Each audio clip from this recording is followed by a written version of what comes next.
Hello friends, welcome to the current affair videos from Topper's Note. Today, that is 26th of May 2022, I'll be covering the following articles. The first article is about Quad, उसका origin, goals और future plans क्या है, current initiatives क्या है और recently क्या हुआ है. Second topic is about controversy around Jagannath Temple Heritage Corridor Project. तो जो हेरिटेज कॉरिडोर प्रोजेक्ट लॉन्च किया उड़ीसा गवर्नमेंट ने उसके रिगार्डिंग क्या इश्यूज़ आए हैं और फर्दर क्या इश्यूज़ क्रिएट हो सकते हैं. Third is about inadequacies of civil registration system. जो सिविल रजिस्ट्रेशन सिस्टम इंडिया का वो क्या है, उसमें कमियां क्या है, खामियां क्या है और पैंडेमिक के दौरान क्या चीज़ें हमें पता लगी हैं.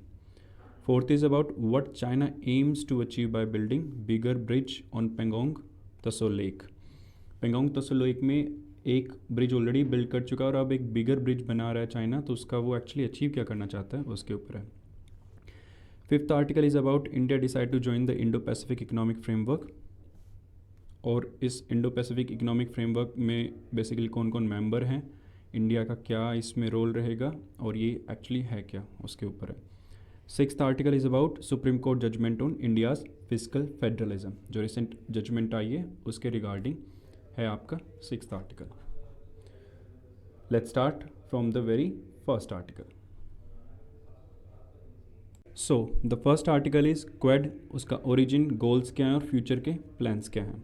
India, US, Australia and Japan ने एक मीटिंग रखी जो बेसिकली क्वेड है. सेकंड इन पर्सन मीटिंग हुई है क्वाड्रिलेटरल डायलॉग की टोक्यो में. अभी तक की स्टोरी अगर देखें तो क्या रही है, जो लीडर्स है 4 कंट्री के, India, US, Australia and Japan, वो मीट कर रहे हैं सेकेंड टाइमिंग में क्वाड्रिलेटरल के लिए. इससे काफ़ी कुछ चेंज हो चुका है जब से फर्स्ट इन पर्सन मीटिंग हुई थी क्वाड की सितंबर लास्ट ईयर वॉशिंगटन में. उसके बाद बहुत सी चीज़ें हो चुकी है. सबसे बड़ा जो डिफरेंस आया वो है ongoing war in Russia and Ukraine crisis, जिससे जियोपॉलिटिकली काफ़ी शिफ्ट्स आ रहे हैं. उसके बाद ग्लोबल इन्फ्लेशन के इश्यूज़ आ रहे हैं जिसने पूरी सप्लाई चेन को इफेक्ट किया हुआ है. रिसेशन की फियर डेवलप हो रहे हैं और जो सैंक्शंस इम्पोज किए हैं वेस्टर्न कंट्रीज़ ने मॉस्को के ऊपर, उनका इम्पैक्ट. सो ये सारे चेंजेस आए हैं with in past few months. और इससे पहले भी एक अनस्केड्यूल्ड मीटिंग प्रेसिडेंट जो बाइडन ने बुलाई थी मार्च में इस साल क्वाड के ऊपर ही बेसिकली डिस्कस करना था. उसमें यूक्रेन का जो इशू हुआ था उसके ऊपर. सो एग्जैक्टली क्वाड है क्या. क्वाड एक इनफॉर्मल मल्टीलेटरल ग्रुपिंग है. पहली बात, क्वाड का मतलब कैपिटल में नहीं लिखना है और कभी भी इसको सिक्योरिटी डायलॉग या एक पैक्ट, सिक्योरिटी अरेंजमेंट की तरह से यूज़ नहीं करना है. सो क्वाड जो है वो बेसिकली एक इनफॉर्मल मल्टीलेटरल ग्रुपिंग है. इसका कोई फिक्स चार्टर नहीं है अभी तक और ना ही कोई एग्रीमेंट है. ये बेसिकली 4 कंट्रीज़ के बीच में, India, US, Australia and Japan, जिनका कोऑपरेशन करना है free and open Indo Pacific region के लिए. जो रीजन है वो बेसिकली 2 ओशंस के बीच में और मल्टीपल कॉन्टिनेंट्स है, एशिया से लेके ऑस्ट्रेलिया से लेके आपके नॉर्थ अमेरिका तक.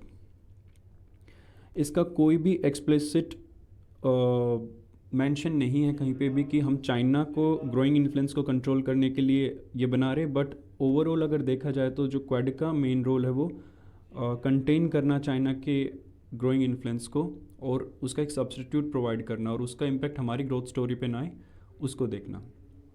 फॉर्म कब हुआ था और क्यों हुआ था. इंडियन ओशन में जब सुनामी आई थी 2004 में, उसने काफ़ी हैवॉक किया था उस टाइमिंग पे. तो इंडिया ने स्टेप अप किया था रेस्क्यू एफर्ट अपने शोज़ पे और असिस्टेंट प्रोवाइड की थी जो भी मैरीटाइम हमारे फ्रेंड हैं, including Sri Lanka, Maldives and Indonesia. Disaster relief में हमारे को मदद मिली थी 3 more naval power, US, Australia and Japan. उस टाइमिंग के जो यूएस प्रेसिडेंट थे जॉर्ज डब्ल्यू बुश, उन्होंने अनाउंस किया कि ये जो 4 कंट्री एक इंटरनेशनल कोalition डेवलप करेंगी ताकि कोऑर्डिनेट कर सके इस मैसिव एफर्ट को. ये एफर्ट बाद में यूनाइटेड नेशन ने अपने अंडर ले लिया था, लेकिन इसी के साथ एक नया फ्रेमवर्क ने जन्म लिया था जिसका नाम रखा गया था द क्वाड्रिलेटरल और द क्वाड. 2007 में इंडो यूएस मालाबर नेवल एक्सरसाइज में भी पार्शियल इन्वॉल्वमेंट हुआ जापान, ऑस्ट्रेलिया एंड सिंगापुर का, जिसके बाद से ये फ्रेमवर्क और ज़्यादा डेवलप होने लगा और सिक्योरिटी एस्पेक्ट्स इसमें आने लगे. सिक्योरिटी पैक्ट या एग्रीमेंट नहीं, सिक्योरिटी के एस्पेक्ट्स. एक्सरसाइज एंड कोऑर्डिनेशन जो था वो चाइना द्वारा देखा जा रहा था कि एक तरह से उसको एनसर्कल करने की कोशिश की जा रही है, जिसको उसने टर्म दिया एशियन नाटो। अब उसके बाद 2007 के आसपास के बाद जब चाइना ने इसके रिगार्डिंग अपने कंसर्न जारी किए तो काफ़ी countries including Australia and India ने स्टेप बैक कर लिया, और उसके बाद से इसमें कोई मेजर इन्वॉल्वमेंट या कोई मेजर स्टेप नहीं लिया गया, कोई समिट, कोई इंटरेक्शन, कुछ नहीं हुआ। इसके बाद रिवाइवल हुआ अराउंड 2017 को। रिवाइवल के पीछे रीज़न यही था कि इनके जो असेसमेंट थे चाइना को लेके और चाइना के चैलेंज को लेके वो चेंज हो गए थे। इंडिया ने विटनेस किया था डोकलाम स्टैंड ऑफ। ऑस्ट्रेलिया के ऊपर टैरिफ्स लग रहे थे बिकॉज ऑफ ट्रेड और उसका जो भी पॉलिसी है चाइना को लेके, उसकी वजह से। यूएस ऑलरेडी ट्रेड वॉर में था चाइना के साथ इस टाइमिंग में। सो क्वाड का रिवाइवल हुआ इस दौरान। लीडर्स थे जो चारों कंट्री के वो मिले फिलीपींस में और उन्होंने इसको एज अ क्वाड्रिलेटरल डायलॉग किया। कभी भी मतलब गैंग अप होने जैसा शो ना हो चाइना को, और अभी भी कोशिश की कि जो चाइना की सेंसिटिविटी है उनको हम कंसिडर करें। इस टाइमिंग पे भी हमारा जो कोऑपरेशन था वो कोई ऑब्जेक्टिव क्या होगा, कोऑपरेशन लेवल क्या होगा, एरियाज ऑफ कोऑपरेशन क्या होगा, कुछ भी क्लियर नहीं था। यहाँ तक कि डेफिनेशन की इंडो पैसिफिक में क्या क्या रीजन आएगा, कौन कौन सी कंट्री तक होगा, वो भी क्लियर नहीं थी। मार्च 2021 में बाइडेन एंड बाकी के लीडर्स ने वर्चुअली मीटिंग की first time as a quad official summit, और उसके बाद से इसका जो प्रोग्रेस है वो सिग्निफिकेंट पेस पे बढ़ रहा है। और उसी टाइमिंग पे उन्होंने रिलीज़ किया एक ऑब्जेक्टिव डॉक्यूमेंट, जिसमें ग्रुपिंग के एक जॉइंट स्टेटमेंट के साथ उन्होंने द स्पिरिट ऑफ क्वाड के नाम से रिलीज़ किया कि इसका ऑब्जेक्टिव क्या है। तो क्या क्या ऑब्जेक्टिव हैं इस क्वाड के। मार्च 2021 के जो समिट थे उससे मेन ऑब्जेक्टिव दो जो थे बेसिकली वो सामने आए। साथ में आना और कोशिश करना कि free and open Indo Pacific बना रहे, लॉज ऑफ सीज़ को रिस्पेक्ट रहे और इंटरनेशनल लॉज चलते रहे। एम्फेसाइज किया गया rule of law, territorial integrity, freedom of navigation and overflight, peaceful resolution of disputes and democratic values in the region. ये ओवरऑल टारगेट किसकी तरफ है, चाइना की तरफ, जो अडर नहीं कर रहा इन लॉज को, स्पेशली जो साउथ चाइना सी के अंदर इशू डेवलप हुआ था उसकी वजह से, यूएन क्लोज का। Other areas of immediate focus कौन कौन से थे, पैंडमिक का, ताकि इक्विटेबल वैक्सीन डिस्ट्रीब्यूशन हो, combating climate change, sharing critical technology बेहद important, cyber security and supply chain resilience, जिसका जापान, इंडिया और ऑस्ट्रेलिया का भी एक ट्राइलेटरल इनिशिएटिव है कि किसी तरह से सप्लाई चेन जो डिस्टर्ब हुए थे और ओवरली डिपेंडेंट है चाइना पे, उसको हम इम्प्रूव कर सकें। Infrastructure and connectivity project BRI को एक अल्टरनेटिव हो जो कि कंट्रीज़ वर्ल्ड वाइड यूज़ कर सके। जिस तरह से BRI का कॉन्सेप्ट चाइना लेके आ रहा है उसका कुछ अल्टरनेटिव आए। अब इनिशिएटिव अब तक क्या क्या लॉन्च किए हुए, क्वाड लीडर्स ने लॉन्च किया क्वाड वैक्सीन इनिशिएटिव। इसका काम था मैन्युफैक्चर करना और डिस्ट्रीब्यूट करना एटलीस्ट बिलियन कोविड-19 वैक्सीन एशिया के रीजन के लिए by the end of 2022। Plan था कि यूएस की जो डेवलप्ड वैक्सीन्स हैं उनको इंडिया मैन्युफैक्चर करेगा, फाइनेंस करेगा यूएस और जापान, और डिलीवरी करेगा ऑस्ट्रेलिया एंड जापान मिलके साउथ ईस्ट एशिया रीजन में। उसके अलावा जो इनिशिएटिव है जैसे इमर्जिंग टेक्नोलॉजीज़, इनका मेन फोकस रहा कि किसी तरह से डेवलप करे और डाइवर्सिफिकेशन कर सके 5G टेलीकम्युनिकेशन का।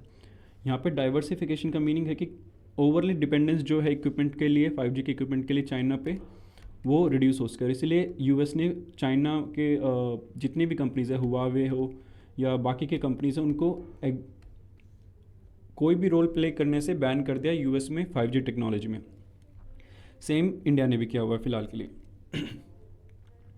Creation of supply chain for critical minerals, चाहे वो लिथियम आयन हो या बाकी के मिनरल्स, उनकी सप्लाई क्रिटिकली इंश्योर की जा सके।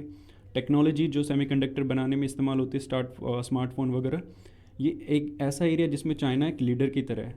इन एरियाज़ को फिर से डाइवर्सिफाई कर सके और इंश्योर कर सके कि चाइना का ओवर डिपेंडेंस ना हो। क्वाड लीडर्स ने ये भी एग्री किया कि वो जॉइंट कनेक्टिविटी प्रोजेक्ट्स को लॉन्च करेंगे, ट्रांसपेरेंट इंफ्रास्ट्रक्चर फंडिंग प्रोवाइड करेंगे कंट्रीज़ के लिए एशिया के अंदर और बाकी के रीजन्स में। The quad also created a working group for combating climate change, जो कि देखेगा एफर्ट्स उसके कि किस तरह से green shipping, decarbonisation of maritime supply chains और प्रमोट करे क्लीन हाइड्रोजन का यूज़। रिसेंटली अभी जो जापान में हो रहा है उसके अंदर उन्होंने लॉन्च किया एक और initiative, that is quad fellowship. 100 students के लिए यूनाइटेड स्टेट्स के अंदर basically 25 student from each country can enter into United states for stem masters and doctoral degree, जिसको फाइनेंस और फेलोशिप कौन प्रोवाइड करेगा? क्वेड। क्वेड मेंबर ने और लॉन्च किया एक मैरीटाइम मॉनिटरिंग प्लान अभी रिसेंटली, जिसमें हमारा जो फ्यूजन सेंटर है गुड़गांव में उसको भी इन्वॉल्व करने की और कनेक्ट करने की जो बाकी के सेंटर्स है पूरे रीजन में उनके साथ ये इनिशिएटिव है, ताकि इलीगल फ़िशिंग को कर्ब किया जा सके, मॉनिटर किया जा सके चाइना की इलीगल फ़िशिंग को पूरे एरिया के अंदर, जो एक मेजर प्रॉब्लम है क्योंकि चाइना बहुत ज़्यादा वॉयलेट कर रहा है एक्सक्लूसिव इकोनॉमिक जोन्स पूरे एरिया के अंदर जो कंट्रीज़ है, चाहे वो आसियान कंट्रीज़ के एक्सक्लूसिव इकोनॉमिक जोन्स हो या बाकी एरिया में, और डीप शी ट्रोलिंग भी कर रहा है, जिससे बहुत ज़्यादा एनवायरमेंटल डैमेज हो रहा है और इकोनॉमिक लॉसेज हो रहा है। अब क्वाड के सामने मेजर चैलेंज क्या है? सबसे बड़ा चैलेंज है कि डिलीवर करना जो ये प्रॉमिस कर रहा है। सिर्फ प्रॉमिस करके चले जाना और अच्छी अच्छी बातें कर लेना, उससे शायद क्वाड एक सक्सेसफुल इनिशिएटिव के तौर पे ना आए, उसको डिलीवर करना पड़ेगा जो भी ये प्रॉमिसेस और इनिशिएटिव्स ले रहा है। दूसरा जो चैलेंज सामने आता है कि यूनिटी तो है चाइना के मैटर के ऊपर, पर रशिया के ऊपर क्रैक है। अब चाइना को लेके तो चारों मेंबर एग्रीड हैं, बट रशिया का मैटर आते ही India is not agree entirely. तो जो रशियन वॉर है जिसकी वजह से इम्पैक्ट हुआ है वेस्टर्न सैंक्शंस का, इसका आंसर क्या करेंगे? इसका नेगेटिव इम्पैक्ट आ रहा है इंडिया के ऊपर, जबकि सैंक्शंस कौन लगा रहे? बाकी के 3 मेंबर्स, चाहे वो जापान हो, चाहे ऑस्ट्रेलिया हो, चाहे यूएस हो। इंडिया इकलौता ऐसा मेंबर है जिसने कोई भी सैंक्शंस नहीं लगाए रशिया पे, और रैंप अप कर रहा है अपना रशियन ऑयल, ताकि जो हमारा इन्फ्लेशन का इशू उसको हम थोड़ा बहुत सॉर्ट आउट कर सकें, एटलीस्ट कुछ इम्पैक्ट आए। 40 मिलियन बैरल्स हम ऑलरेडी एस्टिमेटेड ले चुके हैं, जो कि मोर देन एंटायर ईयर का जितना हम लेते हैं रशिया से, उससे कहीं ज़्यादा है विद इन जस्ट 1-2 मंथ। उसके अलावा जो economic Indo Pacific economic framework launch हुआ है, ये बाइंड करता है कंट्रीज़ को इस रीजन में मोर क्लोजली, बट इसमें कितना हम अकोमोडेट कर पाएंगे अपने इंटरेस्ट को, उसका भी एक चैलेंज है। तो इंडिया कितना इसके तरफ कमिटमेंट शो कर सकता है, किस लेवल तक जा सकता है और कितने कॉम्प्रोमाइज़ कर सकता है, वो अब देखने लायक है। और ये मेजर चैलेंजेस आते हैं क्वाड को लेके, क्योंकि उसकी फंक्शनिंग इन सब डिसीजंस पे निर्भर रहती है। Next topic is the controversy around the Jagannath temple heritage corridor project. Odisha government ने बेसिकली ये प्रोजेक्ट लॉन्च किया था, लेकिन फ़िलहाल ओडिशा गवर्नमेंट और एएसआई एक दूसरे के बिल्कुल अपोजिट में स्टेटमेंट्स दे रहे हैं। और जो जगन्नाथपुरी कॉरिडोर है, जो कि अराउंड 3200 करोड़ का रीडेवलपमेंट प्रोजेक्ट है 800 साल पुराने जगन्नाथ टेम्पल का और उसके सराउंडिंग एरिया का, वो एक मेजर इशू की तरह सामने आया है। अब इस रीडेवलपमेंट प्रोजेक्ट में हो क्या रहा है? जो पूरी हेरिटेज कॉरिडोर प्रोजेक्ट है वो अप्रोक्सीमेटली आइडिया है कि जो टेम्पल है उसके अराउंड अमेनिटीज़ को डेवलप करें, ताकि जो पिलग्रिम्स आ रहे हैं उनको एक बेटर एक्सपीरियंस वहाँ पे प्रोवाइड हो। प्लान्स क्या हैं इसमें? बेसिकली 2016 से प्लान बन रहे थे। स्टेट असेंबली ने यूनानिमसली रेजोल्यूशन भी इसके रिगार्डिंग पास किया फरवरी लास्ट ईयर में, और अप्रूव भी कर दिया ये plan Shri Jagannath temple administration ने, कि जो भी स्टेट गवर्नमेंट का प्लान था उसको अप्रूव भी कर दिया टेम्पल बोर्ड ने। उसके बाद ओडिशा गवर्नमेंट ने लिस्ट किए 3 मेजर ऑब्जेक्टिव इस पूरे एरिया को रिवैम्प करने के लिए। सिक्योरिटी इंप्रूव करना टेम्पल की, safety of devotees and the creation of religious atmosphere for devotees, ताकि एटमॉस्फेयर ऐसा हो कि उनको मतलब अनुभूति हो उस एरिया में आके कि वो एक रिलीजियस पिलग्रिमेज पे आए हैं। In total 22 development projects plan किए गए थे स्कीम के अंडर। अब कंट्रोवर्सी क्या हुई? फरवरी लास्ट ईयर में Odisha bridge and construction cooperation ने एक्सकेवेशन का काम शुरू कर दिया within 75 metres of Jagannath temple, public communities build करने के लिए, चाहे वो टॉयलेट हो, क्लॉक रूम्स हो, कुछ भी हो, यानी कि टेम्पल के विद इन 75 मीटर्स। एक्सपर्ट्स और मेंबर्स सिविल सोसाइटी ने काफ़ी ऑब्जेक्ट किया। हैवी मशीनरी वहाँ पे यूज़ मत कीजिए, डिगिंग वगैरह ज़्यादा डीप मत कीजिए, क्योंकि पॉसिबिलिटी है कि एडवर्स इम्पैक्ट होगा 12th सेंचुरी के इस टेम्पल पे। जो जगन्नाथ टेम्पल है उसको डेजिग्नेट किया हुआ है monument of national importance by archaeological survey of India, और ये सेंट्रली प्रोटेक्टेड मोनूमेंट है। और जो भी सेंट्रली प्रोटेक्टेड मोनूमेंट है, as per ancient monuments and archaeological sites and remains amendment and validation act, उस मोनूमेंट के अराउंड 100 मीटर्स की पेरिफेरी को प्रोटेक्टेड एरिया कहा जाता है, जिसमें कोई भी कंस्ट्रक्शन की एक्टिविटीज़ अलाउड नहीं है अप टू 100 मीटर। और 200 मीटर के एरिया तक को रेगुलेटेड एरिया, यानी कि यहाँ तक को प्रोटेक्टेड एरिया, और उसके आगे +100, 0 से 200 तक को रेगुलेटेड एरिया कहा गया है। तो जो भी कंस्ट्रक्शन इस एरिया में करना है, रेगुलेटेड एरिया हो चाहे प्रोटेक्टेड एरिया हो या प्रोहिबिटेड एरिया हो, परमिशन चाहिए होगी नेशनल मोनूमेंट्स अथॉरिटी NMA की, रिटन परमिशन, NOC या परमिशन जो भी चाहिए। नोटेबली जो टर्म कंस्ट्रक्शन है वो इस एक्ट के हिसाब से इंक्लूड नहीं करता construction of public toilet, urinal और सिमिलर कन्वीनियंस, यानी कि पब्लिक टॉयलेट आप डेवलप कर रहे हो या कुछ बेसिक अमेनिटीज़ अगर विद इन 200 इसमें डेवलप कर रहे हो तो वो कंस्ट्रक्शन की कैटेगरी में नहीं आता। ये भी इंक्लूड नहीं करता कि supply of water, electricity, provision of similar facilities for publicity, उसके वायरिंग वगैरह या कोई सिस्टम स्क्रीन वगैरह ऐड करना, तो वो कंस्ट्रक्शन की कैटेगरी में नहीं आएगा।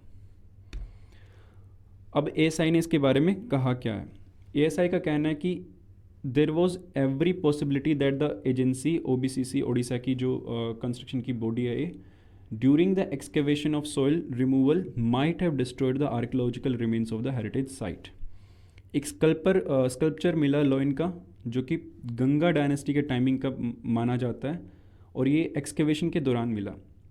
ये तीसरा ऐसा लाइन का स्कल्पचर था जो एक्सकेवेशन के काम के दौरान मिला है। बेसिकली ये पॉइंट करता है कि जो कंस्ट्रक्शन वर्क है वो partly with in both the prohibited and regulated areas of the centrally protected monuments. अगर सिर्फ बेसिक अम्यूनिटीज़ डेवलप करनी थी तो डीपर डिगिंग नहीं होनी चाहिए। तो अगर डिगिंग हुई है और उसमें कोई भी ऐसे मोनूमेंट्स मिले तो उसको प्रोटेक्ट करने की रिक्वायरमेंट है, और उसके लिए NOC की रिक्वायरमेंट है from the authority of NMA।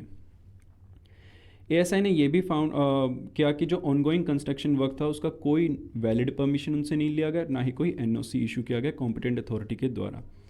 Apex court में यानी कि हाई कोर्ट में इसकी जो पिटिशन है, उस पिटिशन में ये भी कहा उन्होंने कि that no heritage impact assessment study conduct करी गई पहले, कि भाई जो भी आप प्रोजेक्ट कर रहे हो उसका हेरिटेज के ऊपर क्या इम्पैक्ट आएगा, ऐसी कोई स्टडी नहीं की गई।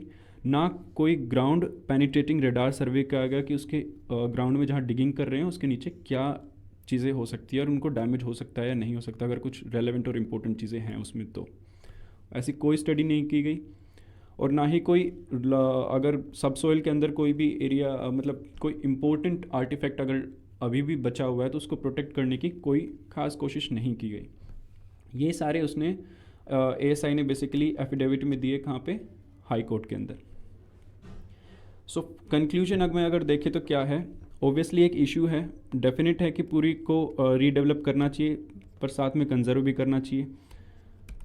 सो in harmony with different agency, चाहे वो स्टेट हो या सेंट्रली गवर्नमेंट के डिपार्टमेंट्स हो, उनको इन हारमनी काम करना चाहिए। ऐसे 800 ईयर्स ओल्ड जो मोनूमेंट्स है, they can not be a victim of politicisation of such agencies, और उनके ऐसे इनएफिशिएंसीज के वजह से उसको डैमेज नहीं होना चाहिए।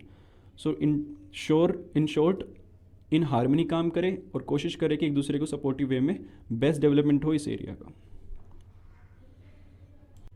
सो this topic is about inadequacies of civil registration system. जो CRS सिस्टम है इंडिया के अंदर, उसकी खामियों के बारे में, उसकी कमियों के बारे में।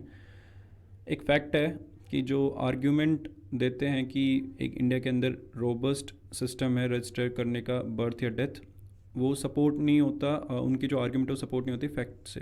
फैक्ट्स काफ़ी डिफरेंट आ रहे हैं फ्रॉम द आर्ग्यूमेंट।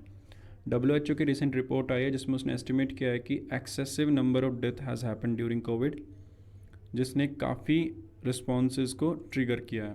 काफ़ी मिनिस्टर्स ने स्लैम किया है WHO को और कहा है कि उनका जो हमारा जो सिस्टम है बेसिकली रोबस्ट, लीगल और ट्रांसपेरेंट है, और हमारा जो कलेक्शन था, डाटा कलेक्शन था ड्यूरिंग कोविड-19, वो भी काफ़ी रोबस्ट है, और कोविड की मोर्टेलिटी सर्वेलेंस भी हमारी रोबस्ट है, ये क्लेम किया गया है। जो सपोर्ट है CRS सिस्टम का वो रेयरली आता है, क्योंकि इसको हम कभी यूज़ भी नहीं करते CRS के जो डाटा है उसको मेजरली, और उसके लिए इतना ज़्यादा सपोर्ट आना ओबियसली सरप्राइजिंग था, क्योंकि जिस डाटा को कोई यूज़ ही नहीं कर रहा, क्योंकि सबको पता है कि वो इनएडिक्वेट डाटा है, उस डाटा के डिफेंस में इतने लोग आना is basically a surprise. Claim basically ORGI ने नहीं किया, इनके office of registrar general of India ने नहीं किया ये क्लेम, क्योंकि उनको बहुत अच्छे से पता है कि इस सिस्टम में खामियां क्या क्या है। एक्चुअल लेवल ऑफ रजिस्ट्रेशन अब क्या था? जो रजिस्ट्रेशन है बर्थ का और डेथ का, वो गवर्न होता है registration of birth and death act 1969। State government basically responsible होती हैं एस्टेब्लिश करने के लिए और मैनेज करने के लिए रजिस्ट्रेशन सिस्टम को। Registrar general of India basically appointed by central government, वो कोऑर्डिनेट करता है और यूनिफाई करता है इस पूरे डाटा को और जो एक्टिविटीज़ होती है रजिस्ट्रेशन के रिगार्डिंग उनको। अगर हम कंपैरिजन में देखें तो sample registration system SRS RGI ने एस्टिमेट किया था कि कंट्री के अंदर अराउंड 92% बर्थ और 87% डेथ हुए थे रिकॉर्ड इन 2019। कोरस्पॉन्डिंग फिगर 2020 के अवेलेबल नहीं है। Level of registration basically closer था around 90% of birth and 85% for death. इनके अप्रोक्सीमेटली इतने नंबर ऑफ डेथ और बर्थ रिकॉर्ड हो रहे हैं। The number of birth and death register in a year include those of earlier years, यानी कि इस साल जो रजिस्टर हो रहा है वो ज़रूरी नहीं है कि डेथ या बर्थ इसी साल हुआ है, पिछले साल का भी रजिस्टर किया जा सकता है अगर नहीं किया हुआ तो। जो इवेंट रिपोर्ट किए जा रहे 21 दिन बाद भी वो भी रजिस्टर किए जा सकते हैं इस एक्ट के अंडर, यानी कि registration of birth and death act 1969। Data provided in 2020 annual report shows that कि जो नंबर ऑफ बर्थ और डेथ है register in 1 year after occurrence is quite high, यानी कि एक साल पूरा होने के बाद मतलब लेट जो डाटा है वो काफ़ी ज़्यादा है। इसमें मेजर स्टेट्स जो हैं बेसिकली जिनका मोर देन 10% डेथ रजिस्टर्ड 2020 में पिछले साल हुआ था लेकिन रजिस्टर्ड 2020 में हुआ था, वो है असम 13%, झारखंड 14%, राजस्थान 15% और उत्तराखंड 14%। यानी कि इनका जो डेथ है वो हुआ था 2019 में बट रजिस्टर्ड 2020 में हो रहा है। To register a death or birth reported after a year of its occurrence, requirement होती है एक फर्स्ट क्लास मजिस्ट्रेट की परमिशन की, जो इशू करता है वेरीफाई करने के बाद फैक्ट्स, चाहे वो डेथ के हो चाहे वो बर्थ के हो। कुछ स्टेट्स के अंदर ये फंक्शन सब डिविजनल मजिस्ट्रेट भी करता है, यानी कि SDM।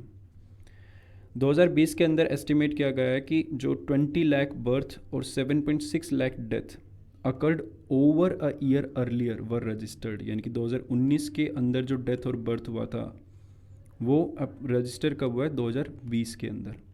अप्रोक्सीमेटली 20 लाख जन्म और 7.6 लाख डेथ। इस डाटा के अंदर महाराष्ट्र, दिल्ली और सिक्किम का डाटा इन्वॉल्व नहीं है। अब कोविड-19 का इस पर क्या इम्पैक्ट आया, जो मेन 2020 की बात हो रही है कि उसका डाटा नहीं है। Registrar could not work during lockdown in many areas, obviously बात ऑफिस सब बंद थे, even government office. People could not travel to report birth या डेथ, उस टाइमिंग पे बचना ज़्यादा इंपॉर्टेंट था, यहाँ तक कि ट्रैवल करके सर्टिफिकेट लेने के। तो एक ऐसा सिस्टम हुआ था जिसमें बहुत ज़्यादा लोग रजिस्टर नहीं करवा पाए। In case of delay of more than 30 days, जो प्रोसीजर है कि एक एफिडेविट लेके आइए और मजिस्ट्रेट का ऑर्डर लेके आइए सेक्शन 13 ऑफ RBT एक्ट के तहत, वो काफ़ी कम्बरसम है, डिफ़िकल्ट है, तो उसको करना और एग्जीक्यूट करना डिफ़िकल्ट होता है, क्योंकि कोई भी सिर्फ एक डेथ सर्टिफिकेट के लिए इतने एफिडेविट वगैरह नहीं लाएगा अनलेस और अनटिल उसको बहुत ज़्यादा रिक्वायरमेंट है उस सर्टिफिकेट की। Since it is a requirement under the act, तो ये इसको रिलैक्स भी नहीं किया जा सकता बाय एग्जीक्यूटिव ऑर्डर, एक्ट को ही मॉडिफाई करना पड़ेगा। कुछ स्टेट के अंदर जो फंक्शनरीज थे जो रजिस्टर करते थे डेथ या बर्थ को, उनको डिप्लॉय कर दिया था कोविड रिलेटेड ड्यूटीज़ के लिए, तो वो रजिस्टर करने के बजाय कोविड के रिलीफ में सपोर्ट कर रहे थे। इसका जो इम्पैक्ट था वो यूनिफॉर्म भी नहीं है और काफ़ी लॉन्गर पीरियड ऑफ लॉकडाउन की वजह से और ट्रैवल रिस्ट्रिक्शंस की वजह से और ज़्यादा डिफ़िकल्टी हुआ। ये भी सामने आ सकता है कि जो number of birth and death occur हुए 2020 में वो 2021 में रजिस्टर हो या उसके बाद हो, तो वो नंबर अभी आ सकता है, तो ये पॉसिबिलिटी है। It is also possible that a regional number of death, especially among women and children, may not get registered at all because family may not require the death certificate. उनकी death certificate की requirement ही नहीं होगी तो वो शायद register ही ना हो कभी भी। जो लेटर रजिस्ट्रेशन भी हो वो भी खाली मेल और जो सिग्निफिकेंट है जिनके रिक्वायरमेंट होती है, जैसे इनहेरिटेंस वगैरह के इश्यूज़ में, उन केसेस में ही शायद सर्टिफिकेट बाद में 2021 या 22 में इशू किए जाए। Percentage of female death registered was lowest in Nagaland and highest in Kerala. The fact that these numbers are so low points to the need for improvement in the registration system. कि इतना कम data आ रहा है, इसका सीधा सा मतलब है कि इम्प्रूवमेंट की ज़रूरत है रजिस्ट्रेशन सिस्टम में, क्योंकि इतनी लो अगर रजिस्ट्रेशन हो रहा है तो दैट मीन्स कि रजिस्ट्रेशन लगभग नेग्लिजिबल ही है। चाइल्ड डेथ भी जो है वो काफ़ी लो रजिस्ट्रेशन है उनका, यानी कि चाइल्ड की भी जो जितने भी डेथ हो रहे हैं उनका तो ऑलमोस्ट कोई रजिस्ट्रेशन ही नहीं हो रहा है। कोविड-19 ने इस सिचुएशन को और डिफिकल्ट बना दिया। वो एक आई ओपनर की तरह आया और साथ में समझाया कि इंपॉर्टेंस क्या है CRS सिस्टम की, जो ढंग से काम नहीं कर रहा है। Only about 20% of death have medically certified cause of death. ये सर्टिफिकेट खाली 20% डेथ को ही अप्रोक्सीमेटली अलॉट हो पाता है, जो कि WHO स्टैंडर्ड है। यानी कि इसके अलावा कोई सर्टिफिकेट मिलता है डेथ का तो वो खुद भी इतना वैलिड नहीं है। तो जितनी रिपोर्ट हो रहे हैं उनमें भी सिर्फ 20% ही एक स्टैंडर्ड वे में इशू हो रहे हैं सर्टिफिकेट, डेथ सर्टिफिकेट स्पेशली। बाकी के केसेस में जो कोज ऑफ डेथ है वो अटेंडिंग मेडिकल प्रोफेशनल दे रहा है, प्रैक्टिशनर दे रहा है, या फिर कोई भी पर्सन जो उस टाइमिंग पर उसको रिपोर्ट कर रहा है वो कोई भी इशू डाल के डेथ सर्टिफिकेट इशू दे रहा है। तो state government have not issued statutory notification to increase the coverage of MCCD। यानी medically certified cause of death का जो कवरेज बढ़ना चाहिए पूरे स्टेट के अंदर, उसके रिगार्डिंग स्टेट गवर्नमेंट ने कोई नोटिफिकेशन ही जारी नहीं किए हुए हैं।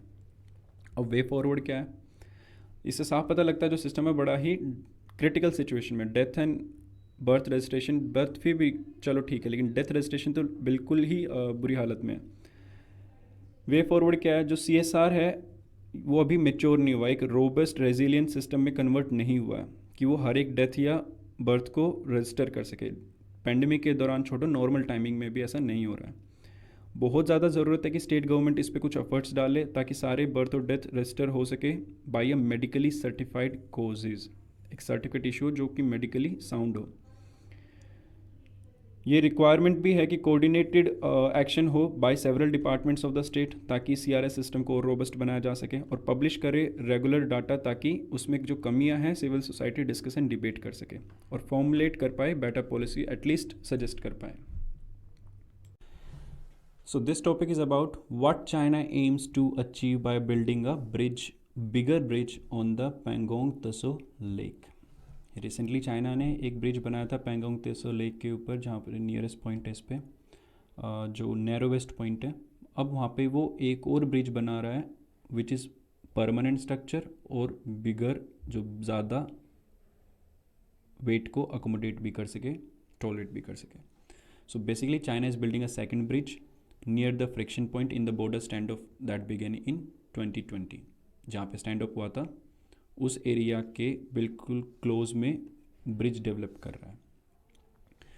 The previous bridge seem to have been built to facilitate work on the new one. जो पहले ब्रिज बनाया था वो बेसिकली एक इस आइडिया से बना होगा ताकि वो सेकंड ब्रिज वहाँ पे डेवलप कर सके। अब ये ब्रिज एग्जैक्टली लोकेटेड कहाँ पे है? सो बेसिकली जो फिंगर पॉइंट 8 है उससे अप्रोक्सीमेटली 20 किलोमीटर ईस्ट पे ये ब्रिज है।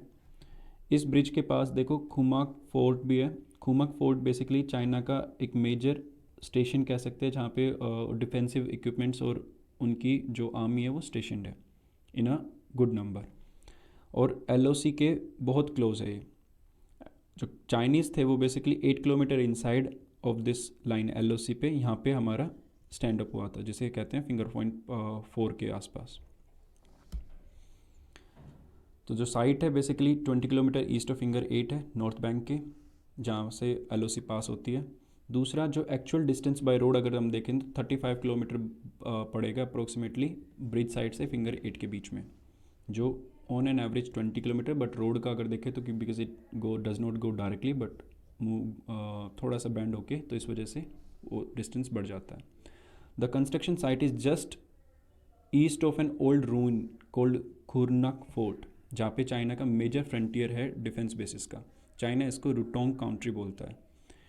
इसके फ्रंटियर डिफेंस कंपनी इसी जगह पे है, और फर्दर ईस्ट में एक वाटर स्क्वाड्रन भी डिप्लॉयड है जो बैन मोजांग में बेसिकली अवेलेबल है।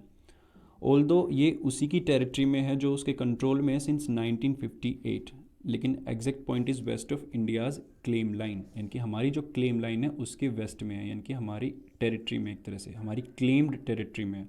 बट ये एरिया 1958 से कंट्रोल्ड में है, कंट्रोल किसके में है, चाइना के में। एमए ने इसके ऊपर कहा है कि it consider the area as illegally occupied by China. Pangong Tso basically एक 135 kilometre long land locked lake है। इसका 45 किलोमीटर एरिया हमारे कंट्रोल में आता है, बाकी का 2/3 से ज़्यादा चाइना के कंट्रोल में है। जो साइट है वो नियरली हाफ वे मार्क में है इस लेक के, यानी कि जो न्यू ब्रिज है वो बेसिकली ऑलमोस्ट हाफ डिवाइड कर दे दोनों साइड को हाफ हाफ में, उस एरिया में पड़ता है। अब how will these constructions help China? एक तो सबसे सिंपल ऑब्जेक्टिव है faster movement of troops including mechanised forces, heavy weapons, military and vehicles, tanks वगैरह, उनकी मूवमेंट काफ़ी अच्छे से हो पाएगी दोनों बैंक्स के ऊपर लेक के, क्योंकि एक बैंक पे अगर स्टेशन है आर्मी तो दूसरे बैंक पे आने में उसको कई घंटे लग जाएंगे, 12-13 घंटे भी लग सकते हैं। तो bridge are at one of the narrowest point of the lake. Construction जो है वो डायरेक्ट आउटकम था जो स्टैंड ऑफ हुआ था उसकी वजह से, और ये कैटेलाइसिस की तरह काम करेगा construction of infrastructure in both side across the LAC, क्योंकि एक जगह पे अगर इतना क्लोज अगर उन्होंने ब्रिज डेवलप किया तो उसके एज ए कैटलिस्ट की तरह देख के वो बाकी जगह पे भी डेवलप करेंगे, ऑलरेडी कर रहे हैं बट इतना क्लोज और जगह पे भी करेंगे, तो कैटलिस्ट की तरह काम करेगा। यही स्पेसिफिक लोकेशन क्यों? इंडियन आर्मी ने एक ऑपरेशन किया था अगस्त 2020 में, जिसकी वजह से उनको काफ़ी लिवरेज मिल गया था नेगोशिएशंस के अंदर, ताकि वो रिजोल्व कर सके स्टैंड ऑफ को। इंडियन आर्मी ने आउट मैनोवर किया था PLA की आर्मी को, पीपल्स लिबरेशन आर्मी, और ऑक्यूपाई कर लिए थे कुछ हाइट्स कैलाश रेंज के अंदर इन द चुसुल सब सेक्टर, जो साउथ बैंक है पेंगोंग त्सो का। वहाँ से उसको डोमिनेट करने का मौका मिला था इंडियन आर्मी को, और सिग्निफिकेंट था क्योंकि स्पेंगुपुर गैप जो है उसके ऊपर ऑलमोस्ट डोमिनेंस किसका था, इंडियन आर्मी का, जिसको हम यूज़ कर सकते थे लॉन्च करने के लिए कोई भी ऑफेंसिव अगेंस्ट चाइना, जैसे चाइना ने किया था 1962 में। इंडिया को डायरेक्ट व्यू मिल गया था चाइना के मोल्डो गैरिसन का, यानी कि हमारे डायरेक्ट व्यू के अंडर था उनका मोरोसन, तो उस पर डायरेक्ट अटैक करने में भी ईजी पड़ता, जिसकी वजह से काफ़ी कंसर्न हो गया था चाइना के अंदर। इस ऑपरेशन के बाद इंडियन आर्मी ने रीएडजस्ट किया लेक के नॉर्दर्न बैंक की पोजीशन को, और हमें यानी कि अपनी पोजीशन को चाइना की पोजीशन के ऊपर स्टेशन किया ताकि एडवांटेज बना रहे। दोनों साइड ने मिलके फाइनली कुछ इश्यूज रिजोल्व किए और पुल बैक कर लिया अपने ट्रुप्स को इन एरिया से फरवरी लास्ट ईयर में, जो और ये एडवांटेज हमारा ख़त्म क्योंकि हमने खुद ने पुल बैक कर लिया। Now China is building these bridges close to the theatre of action, ताकि दोबारा ऐसी सिचुएशन ना आए और उनके ट्रुप्स को मूव करने में इतना टाइम ना लगे, और खासकर हैवी वेपन्स को। The new bridge will allow Chinese troop to slash travel time from 12 घंटे टू मेयरली 4 आवर्स। 4 आवर्स के अंदर वो पूरे एरिया के अंदर पहुंच सकता है, जो पहले उसको 12 आवर्स लगते थे। तो जो आउट मैनोवर किया था PLA को इंडियन आर्मी ने, वैसे चांसेस अब कम हो गए। इंडिया का रिस्पॉन्स क्या रहा? Site of bridge is under illegal occupation of China, ये हमारी MEA ने कहा, और हम मॉनिटर कर रहे हैं सारी चाइनीज़ एक्टिविटीज़ को closely. Diplomatic line, India upgrade कर रहा है, डेवलप कर रहा है इंफ्रास्ट्रक्चर को along the northern border, feasible and realistic approach. 2021 के अंदर अप्रोक्सीमेटली 100 प्रोजेक्ट्स कंप्लीट किए गए BRO के ज़रिए बॉर्डर एरियाज़ में, most of which were close to Chinese border. इससे भी चाइना को काफ़ी टेंशन हो रही है। India is improving surveillance along the LAC apart from building new air strips and landing areas. इससे चाइना को प्रॉब्लम हो रही है, ये भी नेगोशिएशन में काफ़ी बार वो पॉइंट आउट करते हैं। तो जो करंट सिचुएशन अब क्या अगर देखें स्टैंड ऑफ की, वो क्या है, तो काफ़ी फ्रिक्शन पॉइंट रिजोल्व हो चुके हैं, डिस्कशन चल रहे हैं रिगार्डिंग 3 रिमेनिंग एरियाज़। सिर्फ 3 ही एरिया बचे हैं जिनके ऊपर अभी भी डिस्कशन चल रहा है और उन पे अभी तक कोई रेजोल्यूशन नहीं पहुंचा है। इंडिया और चाइना ने पुल बैक कर लिए अपने ज़्यादातर troops from patrolling point 14 Galwan valley में जून 2020 में। उसके फेटल क्लैशेस जैसे हुए थे उसके बाद ही विड्रॉ कर लिया था। बाकी की जो डिसंगेजमेंट था नॉर्दर्न एंड साउदर्न बैंक को पेंगोंग त्सो, वो फरवरी 2021 में हो गया था। Patrolling point 17A Gogra post से अगस्त में विड्रॉ कर लिया था, बट उसके बाद से नेगोशिएशंस रुके हुए हैं। कोर कमांडर की मीटिंग 15 से ज़्यादा बार हो चुकी है, लेकिन सिचुएशन यूँ की यूँ है। हमारे पास अब कोई बार्गेनिंग चीज़ नहीं है, क्योंकि हमने विड्रॉ कर लिया फ्रॉम द एडवांटेजियस सिचुएशन। जिसकी वजह से इंडियन आर्मी का एडवांटेज था। उसके बाद से उन्होंने फिर नेगोशिएट करने में इतना इंटरेस्ट शो नहीं किया। Next topic is India decides to join Indo Pacific economic framework for prosperity. Basically Indo Pacific economic framework, India is one of the 13 member जो इस इकोनॉमिक इनिशिएटिव के मेंबर बनना चाह रहे हैं, जो लेड बाय यूएस है। ये इनिशिएटिव एक देखा जा रहा है as a substantial step by US to be a part और टू मेक बिगर चेंजेस और एन अटेम्प्ट कि वो अपना इकोनॉमिक थेफ्ट इस एरिया के अंदर लगा सके या यूज़ कर सके। जो उसकी स्ट्रैटेजी है पिवट टू एशिया, उसमें US presence in Indo Pacific has been on decline जब से उसने टीपीपी को क्विट किया है। डोनाल्ड ट्रंप जो यूएस प्रेसिडेंट थे उसने टीपीपी को एग्जिट कर दिया था, जिसके बाद से यूएस की जो प्रेजेंस है इकोनॉमिक मैटर में वो बेहद कम हो गई है, क्योंकि कोई इकोनॉमिक एग्रीमेंट या कुछ भी ऐसा नेगोशिएशन में भी नहीं है और ना कोई कंप्लीटेड वे में है जिसको इम्प्लीमेंट कर चुके हों। तो जो फ्री ट्रेड एग्रीमेंट था वो उसे वो एग्जिट कर चुका है और उसके बाद से एक जो मेजर हुआ है वो आरसेप हुआ है, और आरसेप का पार्ट यूएस है नहीं। टीपीपी का पार्ट था जो कि रीजनल सारी कंट्रीज़ को इन्वॉल्व करता था एक्सक्लूडिंग चाइना, उसे वो उसने खुद एग्जिट कर दिया। तो जो IPEF है वो उसके 4 बेसिक पिलर्स है: सप्लाई चेन रेजिलियंस डेवलप करना, clean energy and decarbonisation, infrastructure, taxation and anti corruption, fair and resilient trade. ये कोई ट्रेड एग्रीमेंट नहीं है IPEF, ये एक फ्रेमवर्क है। सो ट्रेड एग्रीमेंट ना होने का मतलब ये कि फ्री ट्रेड एग्रीमेंट ऐसा नहीं है कि टैरिफ्स कम होंगे, बल्कि स्टैंडर्ड्स डेवलप किए जाएंगे इन सब चीज़ों के अंदर। इंडिया का इसमें ज्वाइन करना बेसिकली एक स्ट्रॉन्ग स्टेटमेंट है कमिटमेंट को लेके कि हम इंडो पैसिफिक गोल्स को लेके काफ़ी सीरियस हैं और उसके लिए हम ब्रॉडनिंग रीजनल इकोनॉमिक कोऑपरेशन के लिए भी तैयार हैं। It is a significant that IPEF members other than India and US all are part of RCEP free trade agreement. इनकी RCEP के सारे मेंबर्स को तो नहीं ऑब्वियसली, बट ज़्यादातर मेंबर RCEP के ही हैं except India and US and China. लगभग सारे मेंबर्स को इन्होंने इंक्लूड कर लिया, मेजर मेंबर्स तो सारे हैं, और वो RCEP का मेंबर होते हुए भी इस इनिशिएटिव का पार्ट होने के लिए रेडी है। ये एक इम्पोर्टेंट पॉइंट है।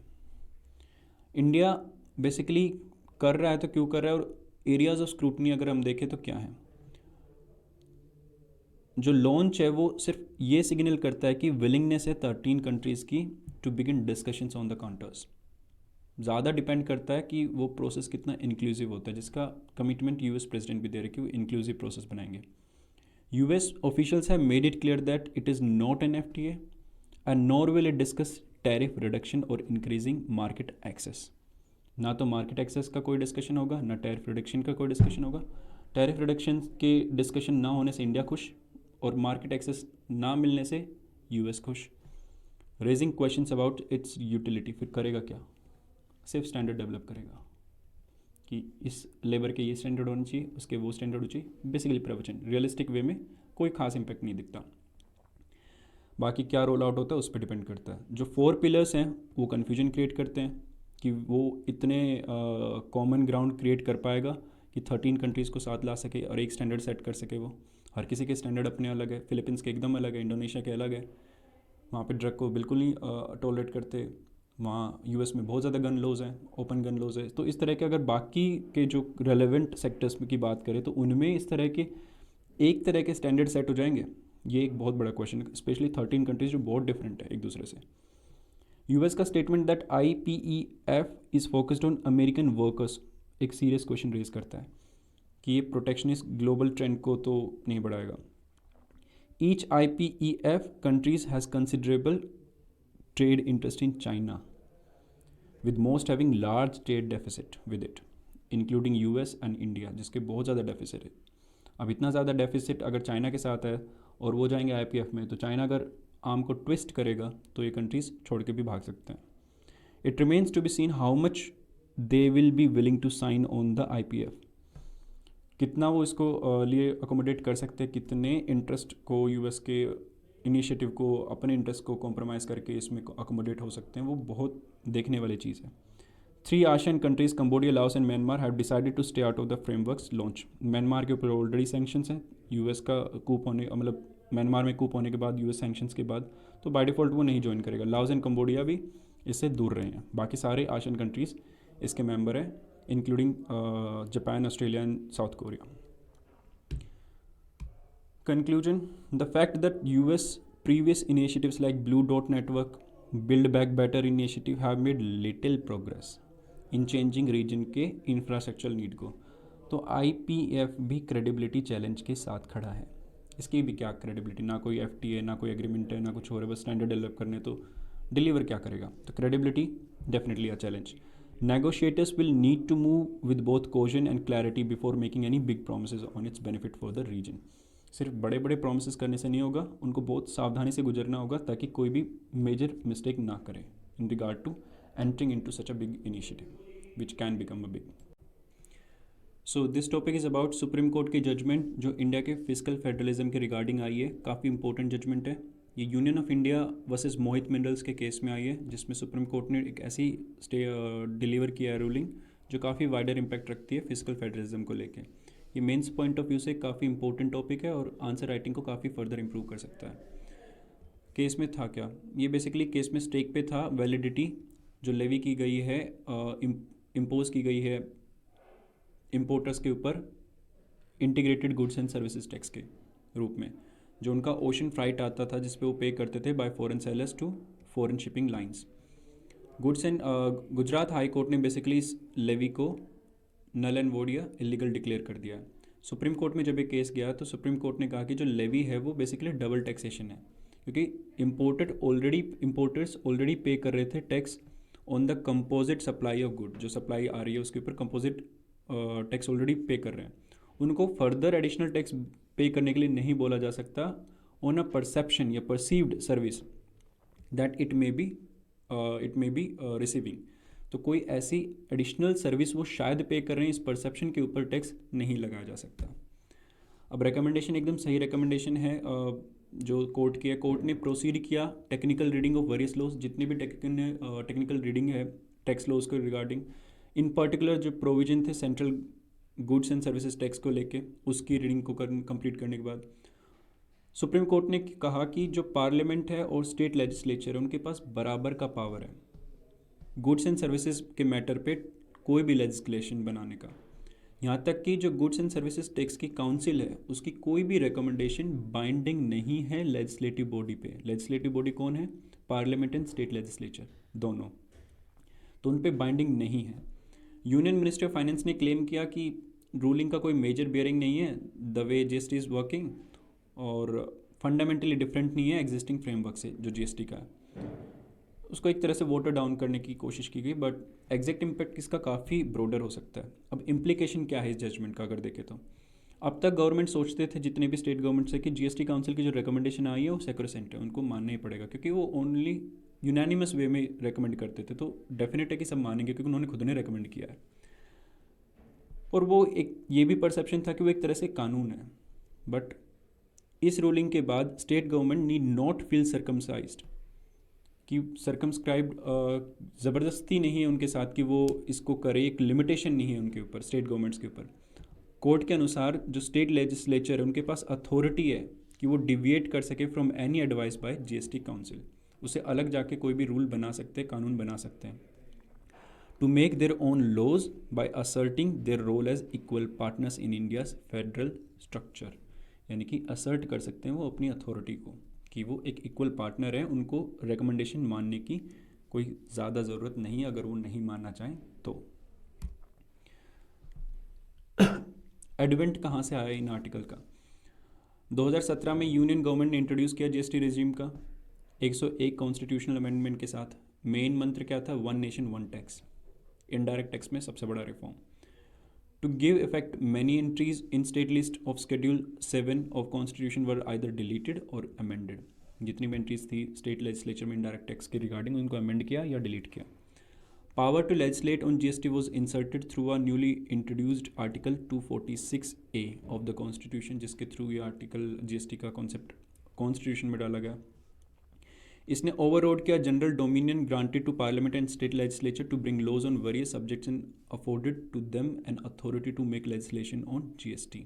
जीएसटी के ऊपर पावर इसी आर्टिकल के थ्रू उनको मिली.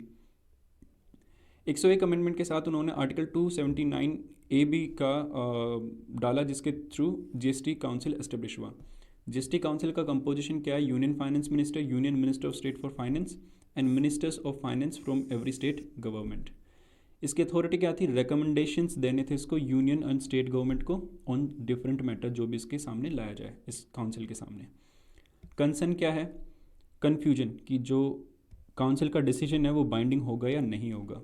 Use of the word recommendation, इनकी रिकमेंडेशन दिया, माना नहीं माना तुम्हारा है। तो सब्जेक्टेड सजेस्ट क्या होता है इससे कि ये डिसीजन एडवाइजरी है एट बेस्ट, बाइंडिंग नहीं है। लेकिन आर्टिकल 279(a) डायरेक्ट करता है कि एस्टेब्लिशमेंट ऑफ अ मैकेनिज्म, ताकि वो एडजुकेट कर सके डिस्प्यूट अगर कोई आता है गवर्नमेंट्स के बीच में जो कि काउंसिल ने डिसीजन लिया हो उसके ऊपर। इससे सजेस्ट होता है कि जो गवर्नमेंट है उनको मानना पड़ेगा कोई भी अगर उनको एडवाइस दी जाती है तो। अगर मानना ही ना पड़े तो डिस्प्यूट आएगा ही नहीं, तो फिर इस काउंसिल की रिक्वायरमेंट क्या है? इस 279(a) से जो एजुकेशन सिस्टम बन रहा है उसकी ज़रूरत ही क्या है, उस मैकेनिज्म की ज़रूरत ही क्या है? Fiscal responsibility that had been divided with much care and attention between union and state now stand dissolved। जो डिवीजन कर रखा था और एक सिस्टम बनाया था उसमें अब चेंजेस आने शुरू हो जाएंगे, क्योंकि इस रूलिंग के बाद काफ़ी स्टेट गवर्नमेंट असर्ट करेगी अपनी अथॉरिटी को।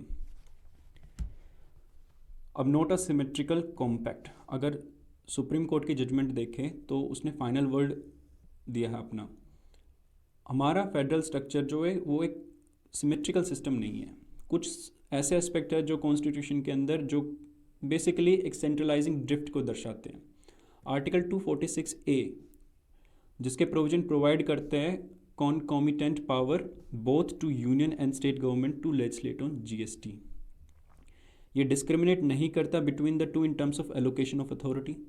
That allocation according to court can not be limited by the 279(a) जिससे एस्टेब्लिश होता है जीएसटी काउंसिल, यानी कि ये प्रिवेल कर रहा है एंड नॉट दिस वन। इससे 279(a) से हम कर्टेल नहीं कर सकते 246(a) को, जो साफ कहता है कि दोनों के पास बराबर की पावर है। And which treat the council decision as recommendations. Perspective देखें तो कोर्ट की रूलिंग डज नॉट मीन कि लेजिस्लेचर वेदर पार्लियामेंट और the state can not through statutory law make the council recommendation binding और ऑन एग्जीक्यूटिव बॉडीज़। इसका मतलब ये नहीं कि कोई कानूनी नहीं बना सकते स्टैट्यूटरी लॉ के थ्रू जिससे वो बाइंडिंग हो सके जो भी एग्जीक्यूटिव बॉडी के ऊपर रिकमेंडेशन दी गई काउंसिल की। तो डेफिनेट है कि पार्लियामेंट या स्टेट लेजिस्लेचर एक कानून बनाएगा जिसके बाद रिकमेंडेशंस को बाइंडिंग कर सकता है। लेकिन एक constitutional power can never be limited through statute. Constitutional power हमेशा कॉन्स्टिट्यूशन से आनी चाहिए। तो अगर कॉन्स्टिट्यूशन में ये लिखा है तो इसको फॉलो करना पड़ेगा। Such curbs must flow only from the constitution. तो ये जो लिखा कि बाइंडिंग होना चाहिए ये कॉन्स्टिट्यूशन में लिखना पड़ेगा। Today state government will be free to exercise independent power to legislate on GST. और इस रूलिंग के बाद डेफिनेट है कुछ state government independent decisions exercise करने की कोशिश करेगी और जो जीएसटी काउंसिल की रिकमेंडेशन है उससे डिविएट करेगी। स्पेशली जब कभी टैक्स इंक्रीज़ करने की बात आएगी तो उसको पॉलिटिकल यूज़ होगा। और जो यूनानिमस डिसीजन अब तक लिए जा रहे थे विदाउट पॉलिटिकल कंसिड्रेशन वो अब थोड़ा कम हो जाएगा और डिस्प्यूट्स बढ़ेंगे। This might lead to conflicting taxation regimes. और जो आइडिया था वन नेशन वन टैक्स वो tata bye bye. So this was all about this topic.